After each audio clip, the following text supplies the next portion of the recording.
Ever thought about personalizing your ebook reader? Imagine this, a one-of-a-kind, handcrafted DIY accessory designed by you for you. The first thing you might consider is a custom-made cover. This isn't any ordinary cover, but one that echoes your unique style.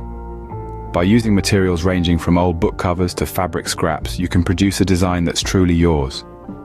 Following this, consider a DIY stand. This isn't just a functional stand, it's a statement piece. From repurposed picture frames to handmade wooden stands, the possibilities are endless. And then there's the bookmark. Even in this digital era, bookmarks still have their place. A quirky charm or a tassel hanging from the top of your ebook reader could add a playful touch. Lastly, let's not overlook the screen cleaner. A microfiber cloth paired with a homemade spray solution can keep your screen immaculate and free of smudges. Here's the most important thing to remember. The essence of DIY is that it's all about you. So let your creativity flow, have some fun, and make eBook Reader unmistakably your own. Reading isn't just about the words written on the page. It's about the whole experience.